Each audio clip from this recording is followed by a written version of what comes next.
오늘은 하나님이 건설하실 새 성전, 하나님이 건설하실 새 성전 이런 제목으로 말씀을 상고합니다. 에스겔서는 이 40장부터 이제 끝장 48장까지 새 성전이 주제입니다. 그래서 이것이 이제 마지막 에스겔에게 내리신 이제 계시라고 볼 수가 있는데 한 번 더 계시가 있어요. 이제 여기서는 지금 25년째라고 그랬는데 27년째 한 번 더 나타나시는 말씀이 있지만 이제 그거보다는 지금 여기 40장부터 48장까지의 계시가 중요합니다. 지금 25년째라고 하는 기준은 그가 끌려온 지, 그러니까 포로로 끌려온 지가 25년 됐다는 거예요. 그 다음에 이제 14년째라고 한 것은 예루살렘이 함락된 지가 14년 됐다는 거예요. 그러니까 그가 끌려와서 이제 그 14년이 지나서 11년이 지나서 예루살렘 함락 소식을 들었고 그리고도 14년이 더 지났다는 거예요. 그러니까 이방 땅에서 25년째 살고 있는데 하나님이 놀라운 계시를 주셨어요. 그래서 1월 10일이라 이렇게 날짜까지도 아주 명확하게 기록을 했어요. 이때가 이제 그 572년, 그러니까 BC 572년 그때에 백성들이 절망 상태에 빠졌죠. 왜냐하면 그 사람들은 바로 이제 해방될 줄 알았어요. 고국으로 뭐 한 2년만 있어도 돌아간다 이렇게 생각하고 기대를 했는데 그 기대가 이제 서서히 꺾였잖아요. 완전히 예루살렘 함락됐고 그러고 나니까 그러고도 지금 14년이 지났는데 아무런 상황에 변화가 없으니까 이제 한 25년쯤 그 상황에서 살아보세요. 완전히 이제 다 까부러지는 거죠. 절망 상태. 그런데 하나님이 에스겔을 이제 불러서 이스라엘 땅으로 데리고 갔다 그랬어요. 근데 이스라엘 땅에 뭐가 있겠어요? 다 초토화되고 아무것도 없는 거예요. 이 허허 벌판과 같은 그런 다 망가진 땅으로 데리고 가셔서 내가 여기다 성전 질 거야 라고 말씀하신 거예요. 그래서 이제 이 성전이 과연 어떤 성전이냐 이걸 이제 사람들이 궁금해하고 1차적으로 해석할 수 있는 성전은 지금 현재 성전이 없어요. 이스라엘에. 이제 70년 포로 생활을 마치면서 바로 돌아가서 스룹바벨이라고 하는 총독 중심으로 성전 세웠어요. BC 536년부터 이제 세워서 성전이 섰는데 그 성전을 스룹바벨 성전이라고 불러요. 근데 너무 초라한 거예요. 솔로몬 성전은 이제 없잖아요. 지금 다 파괴돼서 없는데 그 자리에다가 작게 초라하게 성전을 세웠어요. 그리고 그 성전이 이제 400여 년 내려간 겁니다. 그래서 예수님 시대에 그 성전이 있었는데 굉장히 웅장했어요. 왜냐? 스룹바벨이 지어놓은 성전을 헤롯 왕이 자기가 이스라엘 백성들한테 뭐 호의를 얻으려고 그 성전을 굉장히 개축을 해가지고 크게 확대해 놨단 말이에요. 그 엄밀히 말하면 이제 그건 스룹바벨 성전인 거예요. 2차 성전.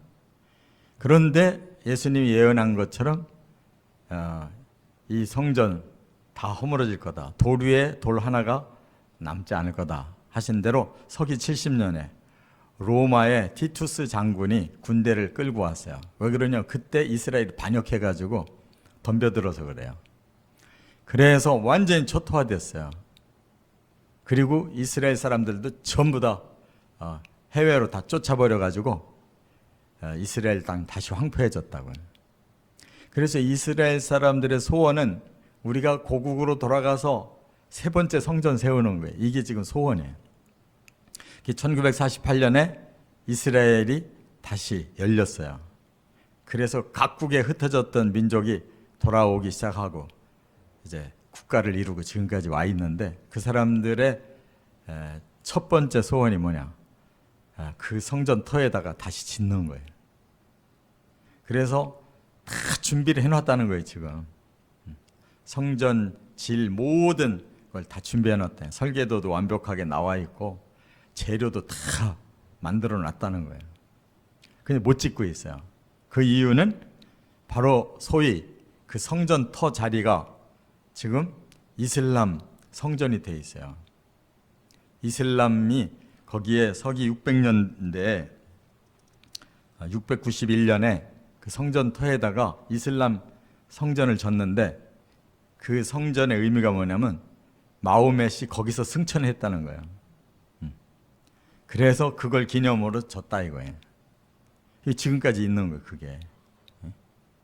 그런데 서로가 팽팽한 거예요. 이슬람 사람들은 이거 절대 건들면 가만 안 둔다 그거고, 이스라엘 사람들이 과거에 여기가 우리 성전 터니까 여기에다 져야 되겠다는 거예요. 그게 지금 같은 형제 국가에 사실은 이스라엘은 이삭의 후손이고 또 나머지 그 중동의 아랍인들은 이스마엘의 후손이에요. 결국 사탄은 형제끼리 싸우게 만드는 거예요. 하나의 성전터를 놓고. 그래서 지금 이제 제3성전이 바로 요 에스겔서 40장부터 48장의 그 새 성전이 아니냐 이렇게 해석하는 사람도 있어요. 그러나 그것은 아니에요. 왜냐? 적그리스도가 거기에 들어가거든요. 그래서 종말의 심판을 거기서부터 시작하는 거거든요. 그러니까 그거는 제3성전을 진다 할지라도 그건 다 부서질 거고, 그 다음에 왜 하나님이 이스라엘에다가 그렇게 성전 진다고 말씀했느냐? 그것은 이제 비전일 뿐만 아니라 그것이 이루어지는 때가 한 번 와요. 그게 천년왕국이에요. 예수님이 이 지구를 다시 회복시켜서 에덴의 회복을 한번 이루실 때, 그때 이런 성전을 짓지 않겠나 이렇게 볼 수도 있어요. 그런데 또 보면 하나님은 하늘 장막을 또 말씀하고 있어요. 계시록에 보면 하늘에 여호와의 장막이, 하나님의 장막이 있다는 거예요. 그래서 그 천국에 있는 것을 말씀하는 게 아니냐 이렇게 보는데, 이 세 가지가 다 종합돼야 돼요. 그러니까 구약의 에스겔서의 이 성전은 한 가지만을 지칭하는 게 아니고 하나님의 비전이기 때문에 제3성전부터 시작해서 천국의 장막까지를 다 포함하고 있다 그거예요. 우리는 자꾸 그걸 구별하거든요. 이게 사람의 생각이고 하나님은 모두가 하나의 생각이에요. 구별할 필요가 없는 거예요. 하나님이 이곳에 임재하는 것이 그 성전인 거예요. 그렇기 때문에 우리는 우리 생각으로 자꾸 이렇게 구별하고 분리하지 말고, 하나님이 여기 계시면 여기가 하나님 성전이고, 우리 마음에 계시면 우리 마음이 성전이고, 천국에 계시면 천국이 성전인 거예요. 좀 더 영적으로 넓히시기 바랍니다. 자, 그래서 이제 세 가지로 말씀 나눕니다. 첫째, 오늘 읽은 40장 1절부터 4절까지는 하나님의 비전을 말씀하신 것이다. 그래서 에스겔을 끌고 높이 그 이스라엘의 제일 높은 산에다가 에스겔을 내려놓고, 그리고 거기서 이제 저기가 성전터다라고 말씀한 거예요. 앞으로 내가 여기다 성전 질 거야. 너 네 눈을 크게 뜨고 귀를 열고 마음으로 깊이 이거를 깨달아라 이렇게 말씀한 거예요. 그러니까 우리 사람도 비전을 품으려면 어떻게 해야 되냐면 우리의 눈을 열어야 돼요. 그리고 귀를 열어야 되고, 그리고 마음을 열어야지 비전이 생기는 거예요. 이게 다친 사람들은 비전이 없어요. 그러니까 새로운 걸 보고 새로운 걸 듣고 새로운 것을 생각해야 우리가 비전이 생기는 거예요. 그걸 하나님이 지금 이스라엘 땅으로 높은 곳에 올라가서 내려놓고 밑을 쳐다보게 하고 너의 눈을 열어라, 귀를 열어라, 너의 마음의 생각을 열어라. 내가 너에게 비전을 준다. 이렇게 말씀한 거예요. 할렐루야. 네. 사람은 이것 때문에 사는 거예요. 비전 때문에 사는 거예요. 자, 그래서 네가 본 것을 이제 앞으로 사람들에게 다 전파해라. 그대로 얘기해 주라는 거예요. 우리도 지금 이 말씀을 그대로 듣고 있는 거예요. 이 40장부터 48장에 하나님의 비전의 성전을 우리의 마음에 들려주시는 것이다. 그 말이에요. 왜 그랬을까? 제가 서두에도 말씀드린 것처럼 선민들이 지금 바벨론에 25년째 살고 있잖아요. 1차로 들어간 사람들은 더 먼저 들어갔기 때문에 30년도 넘었어요. 그런데 그렇게 오랫동안 살면서 이들이 비전이 다 빠져나가잖아요. 없어요. 근데 다시 넣어주는 거예요. 그래야 앞으로 45년 있으면 이제 그 성전지로 진짜로 올라올 거니까 비전을 주셨다 그 말이에요. 두 번째, 43장으로 넘어가야 되는데 43장 1절부터 12절까지는 하나님의 임재와 정결케 하심을 말씀하고 있어요. 그래서 40장 5절부터 이 42장까지는 설계도가 이제 에스겔에게 주어져요. 설계도를 보여주셨는데 그대로 이제 지어진 형상이 보이는 거예요. 설계대로 지어진 것을 이제 환상으로 보는 거예요. 그래서 43장에 이제 구체적으로 하나님이 그곳에 오시고 그 성전을 정결케 하셨다 하는 거예요. 그렇다면 왜 하나님이 그곳에 실제로 들어가시고 그곳을 정결케 하시느냐? 과거의 성전을 기준으로 한 거란 말이에요.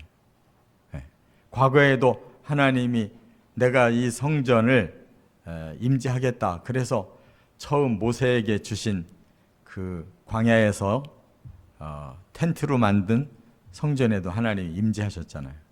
속죄소 위에. 그 다음에 솔로몬이 지은 성전에도 하나님의 영광이 임했잖아요. 그러니까 하나님은 하나님의 집이라고 이렇게 인정하시고 그 백성들을 위해서 오셨단 말이에요. 그런데 그들이 타락하니까 다 그것이 파멸됐는데 이제 파멸되지 않을 성전을 하나님이 설계도를 만드셔서 그대로 지시고 하나님이 친히 오신다 그 말이에요. 그러니까 이 땅으로 오시든 천국에서 우리를 불러서 오시든 어떻든 하나님은 하나님과 사람이 함께 살 수 있는 그곳을 만들어 놓으시고 우리를 부르신다는 거 믿으시 바랍니다. 그래서 지금 임재를 하셨는데 우리가 잘 깨달아야 돼요. 에스겔서 10장에서 예루살렘 성전이 회파될 것을 아시고 에스겔 10장에서 뭐라고 그러셨어요? 여호와가 성전을 떠나셨다고 그랬어요. 그랬죠? 그래서 성전에서 그 문지방을 지나서 나가셨다는 거예요. 동쪽으로 나가셨어요. 동쪽이 문이거든요. 그런데 지금 오늘 본문에는 어떻게 말씀했어요? 바로 성전으로 들어오셨다 이렇게 말씀하고 있어요. 어떻게? 여호와의 영광이 동쪽으로 나가셨는데 동쪽으로 다시 들어오셨다. 성전을 다시 들어오셨대요. 그러니까 이것은 뭘 말하냐면 하나님은 항상 사랑하는 백성들과 함께 살기를 원하셔요. 그래서 손수 지어 놓으시고 그리로 임재하시고 그 다음에 이제 요 본문을 우리가 스가랴 14장에서 깨달을 수가 있는데 스가랴 14장에 이 예언이 돼 있어요. 4절에 보면 그날에 이게 이제 종말의 날을 말하는데 그의 발이 예루살렘 앞 곧 동쪽 감람산에 서실 것이요. 감람산은 그 한가운데가 동서로 갈라져서 매우 큰 골짜기가 되어 산 절반은 북으로 절반은 남으로 옮기고, 그 다음에 나의 하나님 여호와께서 임하실 것이요 모든 거룩한 자들이 주와 함께 하리라. 이런 예언이 있거든요. 그래서 이 예언이 지금 2중 3중으로 돼 있는 건데, 첫째는 바로 이스라엘 사람들이 제3성전을 질 거예요. 근데 그 적그리스도가 그걸 차지하니까 예수님이 바로 감람산에 재림하셔서, 그 동쪽이거든 감람산이, 거기서 재림하실 때 지진이 나서 평탄한데, 거기가 기드론 골짜기인데 평탄해지고 동문이 열려서 그 안으로 들어오신다. 예수님이 왜? 심판하러 오시는 거대. 그런데 그것이 심판으로 그치지 않고 이제 하나님은 당신의 집에 오셔서 모든 백성들과 함께 살기 위해 다시 또 오신단 말이에요. 그러니까 성경은 우리가 산봉우리가 이렇게 옆에서 보면 이렇게 계속 보이는데, 멀리 있는 건 희미하고 가까이 있는 건 확실히 보이듯이 그런 거란 말이에요. 그렇기 때문에 계시는 점점 그 시간이 다가올수록 자세하게 보이는 거예요. 자, 그래서 그 안뜰로 하나님의 성령이 들어가셨어요. 그래서 그곳에서 하시는 일이 뭐냐? 성전을 정결케 하신다는 거예요. 그러니까 과거의 성전은 너무 더러워서 그 사탄이 역사하고 사람들이 다 타락하고 그냥 외식으로 제사 드리고 막 이렇게 했던 거, 또 그 성전 옆에는 또 왕궁이 있거든요. 그 왕들이 그렇게 침상을 더럽히고 더러운 짓 했던 거, 그러면서도 막 성전을 드나든 사람들이 있었잖아요. 그렇기 때문에 이제는 그런 거 없다 이거예요. 완전한 성전을 하나님이 세우신다는 거예요. 그래서 그 과거의 모든 더러운 것을 다 제거하시는데 딱 한 가지 조건을 걸으셨어요. 뭘? 죄악을 부끄러워하고 회개하거든 이 성전 설계도를 보여줘라, 이렇게 말씀했단 말이에요. 그러니까 그 성전 설계도를 사람들이 이제 보고 또 그 성전 안으로 가고 싶은 사람이 생기거든. 조건이 하나 있다. 들어올 수 있는 조건. 회개해야 된다는 거예요. 그것이 하나님의 정결 방법이에요. 할렐루야. 우리의 심령의 성전도 우리가 회개하면 정결해지는 거예요. 우리 공동체도 회개하면 정결한 성전 되는 거란 말이에요. 믿으시 바랍니다. 요것이 중요한 거예요. 회개가 중요한 거예요. 아무리 치장하고 뭐 대단하게 거룩해 보이게 저놈은 뭐해? 그 안에서 온갖 죄와 음모들이 가득하다면 하나님은 그곳에 안 오셔요. 초라한 집이면 어떠냐고. 바로 회개할 때 용서가 있어서 그것이 정결케 되기 때문에 하나님이 바로 오시는 거예요. 우리 심령에도, 이 나라와 이 민족에게도, 교회 공동체 안에도 회개할 때 정결케 되고 그곳에 바로 임재하신다 그 말이에요. 세 번째, 44장으로 넘어가면 에스겔서 44장 1절부터 9절까지 더 구체적인 조건을 말씀하셨어요. 그게 뭐냐?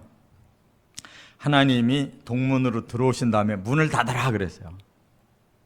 문을 닫으래요. 다시 말하면 하나님은 다시는 안 나가신다는 거예요. 여기가 내 집이기 때문에 여기서 영원히 거하리라.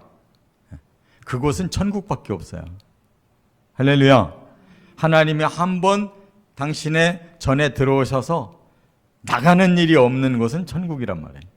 그러니까 지금 제3성전에서부터 시작했는데 끝은 영원한 천국 장막을 보여주고 있는 거예요. 하나님은 영원히 그곳에 계신대요. 다만 들어올 자들을 지금 두 가지 조건으로 들어오게 하신다는 거예요. 하나는 뭐예요? 왕이 들어올 수 있다 그랬어요. 왕. 아니 그래서 이 땅에서 왕 그럼 제일 더러운 것들이 왕이잖아요. 권력을 함부로 하고 자기를 위해서 막 그 권력을 남을 죽이고 막 하는데 사용한 왕들이잖아요. 근데 아까 뭐라고 그랬어요? 회개하는 자는 하나님이 설계도를 보여주시고 그 중에 왕은 들어올 수가 있다고 그랬어요. 이것을 우리가 어떻게 해석해야 되느냐? 바로 베드로전서 2장 9절에 해석을 했어요. 너희는 택하신 족속이요 왕 같은 제사장들이요 거룩한 나라요 그의 소유된 백성이다. 변화된 거예요. 하나님이 제사장으로, 그것도 왕 같은 제사장으로 우리를 삼아주셨기 때문에 들어오라고 한 거란 말이에요. 할렐루야. 그러니까 우리 자신의 비전이 콩알만 하면 못 들어가는 거예요. 하나님이 왕 같은 제사장으로 우리를 부르셨다고 그 비전을 품고 그렇게 우리가 변화되기를 힘써 나가야 되는 거예요. 그런 비전이 없는 사람들은 못 들어가는 거예요. 하나님은 너희를 왕 같은 제사장 삼겠다고 했는데 아유 나는 그런 거 필요 없어요. 난 자신 없어요. 이러면 못 들어가는 거야. 그 다음에 두 번째 조건이 뭐냐? 할례 받은 자가 들어올 수 있다. 4절부터 9절까지. 이 할례의 조건이 대단히 중요했던 거예요. 왜? 아브라함이 구원의 시조인데 아브라함에게 뭐를 명령했어요? 너로부터 할례가 반드시 있어야 된다는 거예요. 할례를 받지 않은 자를 안 받아들인대요. 하나님 자녀로. 그럼 뭐예요? 하나님을 경외하는 자의 표식이란 말이에요. 그게 어디든지 들어가려면 패스포드가 있어야 될 거 아니에요. 하나님이 인정하는 패스포드 받은 사람이 들어간다 이거예요. 그래서 구약에서는 계속 몸의 할례를 강조하고 있었어요. 그런데 잘 읽어보시면 이미 모세 시대부터 몸의 할례를 말하지 않고 마음의 할례를 말하고 있어요. 제가 시간이 없어서 읽을 시간이 없어서 소개만 할게요. 신명기 10장 16절 30장 6절에 보면 너희는 마음의 할례를 행하고, 모세가 한 말이에요. 하나님의 말씀을. 그러니까 그때부터 이미 마음의 할례가 있는 거예요. 몸의 할례뿐만 아니라 예레미야 4장 4절에도 마음의 할례를 한 자들, 그것을 재해석한 로마서 2장 29절에 할례는 마음의 할지니라고 사도 바울이 해석하고 있잖아요. 근데 오늘 본문에는 분명히 뭐라고 그래요? 몸과 마음의 할례한 자들이라고 그랬어요. 그래서 이게 아이러니하다고 느끼죠? 아니에요. 몸의 할례가 뭐냐? 부활한 자들이 몸의 할례예요. 할렐루야. 또 마음의 할례가 완벽한 것이 어디 있어요? 마음에 죄가 있는데 마음의 할례라고 다 된 게 아니죠. 그러면 완전한 마음은 언제 생기느냐? 천국에 들어가서 생명 강가에 자라는 생명과를 먹을 때 다 치료되는 거란 말이에요. 이 두 가지 비밀이 있어요. 부활의 몸이 돼야 되고 우리의 영혼이 생명과를 먹고 영생할 능력을 회복해야 되는 거예요. 그게 몸과 마음의 할례라는 거예요. 할렐루야. 이거 반드시 깨달아야 되는 거예요. 그래서 부활을 소망하지 않는 사람은 절대 못 들어가요. 생명과를 사모하지 않는 사람은 절대 못 들어가는 거예요. 그게 바로 창세기 3장에 잃어버린 생명과가 계시록 22장에 드디어 우리에게 주어지는 거란 말이에요. 이 모든 것이 하나님의 새 성전 안에 있는 거예요. 할렐루야. 잘 깨달으시고 잘 믿고 하나님 원하는 방향으로만 쫓아가셔서 부활과 영원한 영생을 얻으시기를 주의 이름으로 축원합니다.